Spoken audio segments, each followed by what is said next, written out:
in talking about minutes and meetings, one of the issues we need to look at is the bylaws. When I look at taking minutes for a meeting, Robert's Rules is very specific, and that is we need to identify that there was a quorum. It doesn't say we have to take attendance. It just said, did we have enough people to make this decision based on what we thought enough people would be?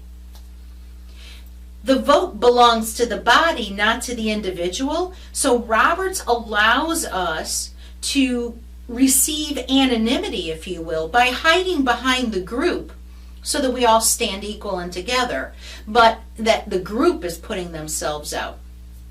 A very good concept, so that we have the solidarity of the choices that we're making and we stand together. I mean, that's great.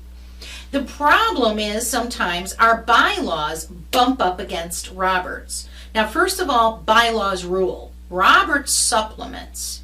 So if you've got a rule and you've got in your bylaws and a rule in Roberts, bylaws comes first and then Roberts becomes subservient. If your bylaws are silent in an area, then Roberts steps forward and takes precedent. All right, so now let's look at where the bylaws can create a more onerous responsibility than Roberts ever intended, and that is in the taking of attendance. This whole issue is food for thought for you. I don't think we really stop to think about some of the stuff that we have in our bylaws, and I have a great deal of regard for people who sit on bylaws. The problem is that sometimes we don't think about the unintended consequences of an action.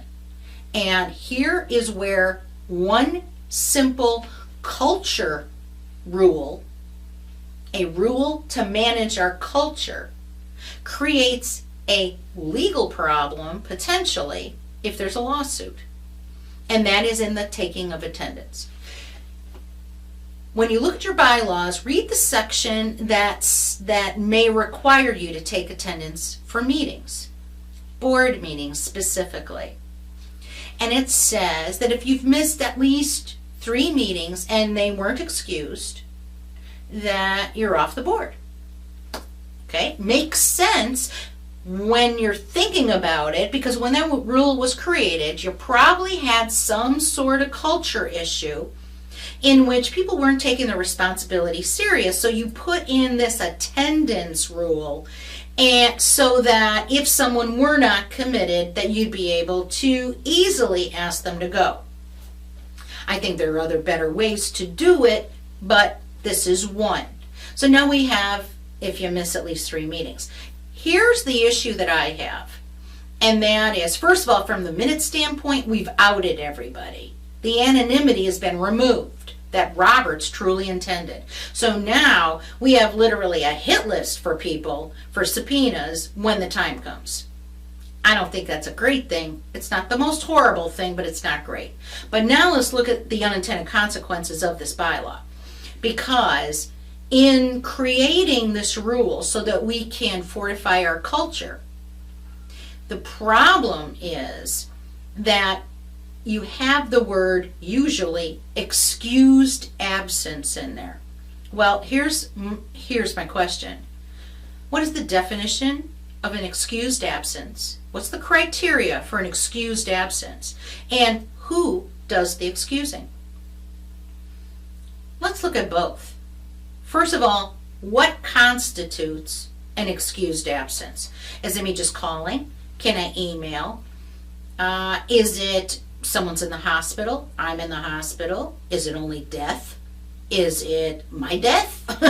I mean, clearly then I'm not coming, but is it a member of the family? What part of the family? Is it something at the office? I mean, do you literally have criteria for what constitutes an excused absence?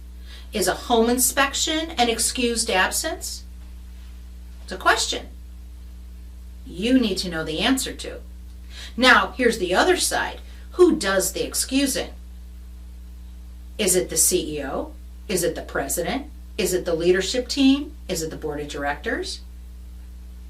And could that be arbitrary? Wouldn't that be problematic?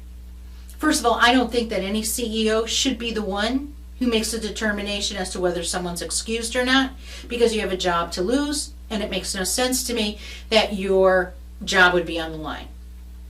So this becomes a leadership or member area, and now would one president do the excusing, but a subsequent president look at that very same item and not deem it being excusable? Well, those are the inconsistencies that create problems. So what does your bylaws say? Are you following your bylaws? Because you don't have any latitude to not follow your bylaws. Look at what you have. If it's a culture issue you were trying to fix, maybe it would have been much better for you just to go out to find the right people to serve, rather than create a rule that can create a situation in which your board could be sued over because someone didn't appreciate your ruling, because there wasn't either good criteria or they felt that the person or entity that was doing the excusing was arbitrary. Something to think about, and it's just one thing out of all those bylaws you have that could create problems for you. Time to review your bylaws. And here's another suggestion. Why don't you throw them out and start over? I think that'd be a whole lot easier. The model bylaws from your national organization are great. And now you could take those model bylaws, layer on what you thought was a good idea, and see if it's really necessary. The more those bylaws are sterile, the better off it is for you. Have all the details in your policies and procedures where they really belong. Take a look at the bylaws. You may be surprised.